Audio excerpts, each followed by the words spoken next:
Welcome to the Korner with Kamal Huggins. This is where we heal, love, and grow together. Thanks for tuning in. Let's get into the episode. Today, I want to talk about something that I've struggled with for years, and that is perfectionism. That constant need to always get everything right, that pressure to always perform, that voice in your head that says, if it's not perfect, it's not worth it. For a long time, I thought perfectionism was a strength, and it's something that I wore like a badge of honor. But the truth is, it was slowly becoming a prison.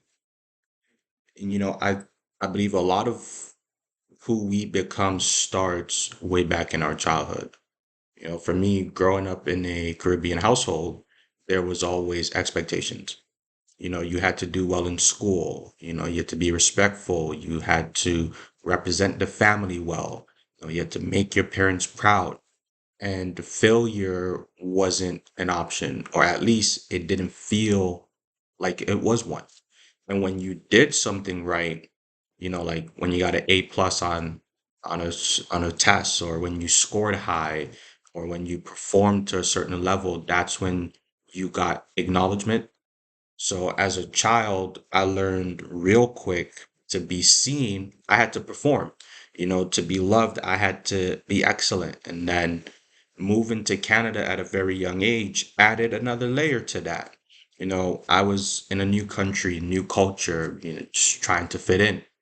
And the only way I felt I could stand out was by being the best. In school, I played sports. And I remember being a student athlete and the pressure that I would put on myself, it became unreal. Every game, every test, every assignment, it wasn't enough to be good. I had to be perfect. And the crazy thing is that people would praise that. Coaches loved it. The teachers, they loved it. Even family members would start saying, "Oh, you're doing amazing." So I kept chasing this level of validation. And as I got older, I started gravitating towards athletes who embodied that same drive. Kobe Bryant became my favorite athlete of all time. Him and that member mentality, that Mamba mentality. I admired his discipline, his obsession with greatness, his refusal to settle. And I told myself, like, yeah, that's me too. That's what, if that's what it takes to win, and that's the mindset I adapted. And to be honest, that mindset did help me push through hard moments. But over time, I realized I wasn't chasing excellence anymore. I was running from failure. And what I've learned is that perfectionism is often fear disguised as excellence. We tell ourselves we're just holding high standards, but deep down, we're afraid. We're afraid of being seen as average, afraid of disappointing people, afraid of not being enough. So we create this standard that's almost impossible to reach. And when we can't reach it, we beat ourselves up. We start to question our worth, and we start to feel like we failed. And even when we didn't. And there's something where I feel like a lot of people don't talk about when it comes to being a perfectionist, is that it just doesn't affect one area of your life. It starts to bleed into everything else that you do. When I wasn't perfect at school or sports, it showed up in my relationships, it showed up at work, it showed up in my creative projects, just like this one. And I'd start avoiding things if I didn't feel fully ready. I'd rewrite something 10 times because I didn't think it was good enough. I'd overthink every move that I made, every post, every idea, until I talked to myself out of even trying. And what's wild about that is that perfectionism looks productive. You look like you're working hard, you're striving for greatness, but in all reality, you're stuck. And you spend so much time just trying to make something flawless, that you never give yourself the chance to just do it. And the truth about perfectionism is that it will always be a moving target. You'll never hit it because every time you think you're close, your brain finds a way or finds something new that's not good enough. So there came a point in time in my life where I had to ask myself, like, what am I really chasing? Am I chasing excellence or am I chasing approval? And that question changed everything for me. I realized that perfectionism, it wasn't helping me grow. It was keeping me safe. It was keeping me safe from failure, safe from judgment, safe from being vulnerable. But being safe wasn't always, but being safe was always keeping me stuck. Because the truth is, you can't create, you can't build, and you can't evolve if you're constantly waiting to feel ready.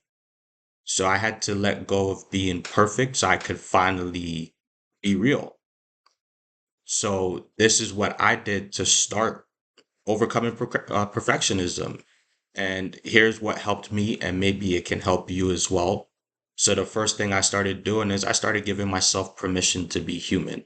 I had to accept that mistakes aren't failures, that they're feedback. I had to accept that every misstep teaches you something valuable in life. The second thing that I had to learn is that I had to focus on progress and not perfection. So instead of asking it to be perfect, I started asking, is it better than yesterday? Small steps. I would take small steps one day at a time, and then I would set increments. I will define what is good enough. The third thing that I did was I had to learn how to separate my worth from my performance. I'm not just what I produce, I'm a person with emotions, flaws, a potential that goes beyond what I achieve. Right. And then the fourth thing is that I began celebrating small wins. I'm not big on celebrating small wins, but I had to learn how to do that. Because again, my mindset was always the job's not finished. What are we celebrating?